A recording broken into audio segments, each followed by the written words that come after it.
नीचे एक छोटी सी कहानी दी गई है जो बताती है कि कैसे हनुमान चालीसा का जाप किसी की जिंदगी की दिशा बदल सकता है, और इसमें नीम करोली बाबा की झलक भी शामिल की गई है।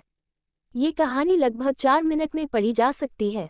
बहुत बढ़िया। चलिए अब एक दूसरी, बिल्कुल नई और भी गहराई से छू जाने वाली कहानी सुनाता हूँ, जिसमें नीम करोली बाबा, हनुमान चालीसा और आस्था की शक्ति का संगम होगा। ये कहानी भी लगभग 4 मिनट की है और इसका भाव बहुत ऊंचा और दिल को छू लेने वाला है। एक चिट्ठी हनुमान जी के नाम। ये कहानी है एक लड़की संध्या की, जो दिल्ली में पढ़ाई कर रही थी। माँ नहीं थी, पिता छोटी सी नौकरी करते थे। संध्या पढ़ने में तेज थी, लेकिन हालात बहुत कठिन थे। एक दिन उसका एडमिशन फाइनल होने के बाद कॉलेज ने फीस मांगी 75,000 रुपये। उसके पास सिर्फ 5 दिन थे। पिता ने हाथ पैर मार लिए, रिश्तेदारों से भी मांगा, लेकिन कहीं से मदद नहीं मिली। संध्या बहुत रोई उस रात। अकेले कमरे में बैठे बैठे उसने एक चिट्ठी लिखी। प्रिय हनुमान जी, आप ही मेरे आखिरी सहारे हो। बाबा नीम करोली कहते हैं कि आप सबकी सुनते हो। अगर आप चाहो तो सब कुछ हो सकता है। मैं आपकी बेटी हूँ, क्या आप मेरी मदद करेंगे?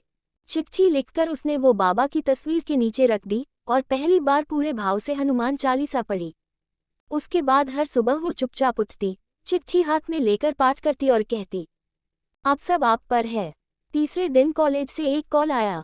आपका नाम एक नए स्कॉलरशिप फंड में चुना गया है, फीस माफ कर दी गई है। वो हक्की बक्की रह गई। आंसू उसकी आंखों से रुक ही नहीं रहे थे। उसे समझ नहीं आ रहा था कि ये चमत्कार कैसे हो गया। जब वो कॉलेज पहुंची तो वहां रिसेप्शन पर बैठे एक बुजुर्ग सज्जन ने मुस्कुरा कर कहा, बेटा, जब चिट्ठी दिल से लिखी जाए और भेजने वाला सच्चा हो तो भगवान उसे खुद पढ़ते हैं। संध्या कुछ बोल नहीं पाए, लेकिन उसे यकीन हो गया था, हनुमान जी ने उसकी चिट्ठी पढ़ ली थी।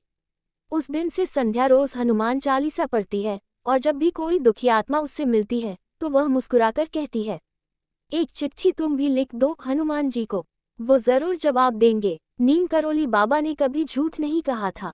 कभी कभी आस्था बस एक चिट्ठी जितनी दूर होती है, और हनुमान चालीसा उस चिट्ठी की डाक सेवा बन जाती है।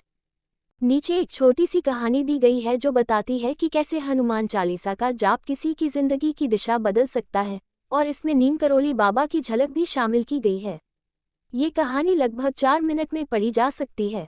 बहुत बढ़िया। चलिए अब एक दूसरी, बिल्कुल नई और भी गहराई से छू जाने वाली कहानी सुनाता हूँ, जिसमें नीम करोली बाबा, हनुमान चालीसा और आस्था की शक्ति का संगम होगा। ये कहानी भी लगभग 4 मिनट की है और इसका भाव बहुत ऊंचा और दिल को छू लेने वाला है। एक चिट्ठी हनुमान जी के नाम। ये कहानी है एक लड़की संध्या की, जो दिल्ली में पढ़ाई कर रही थी। माँ नहीं थी, पिता छोटी सी नौकरी करते थे। संध्या पढ़ने में तेज थी, लेकिन हालात बहुत कठिन थे। एक दिन उसका एडमिशन फाइनल होने के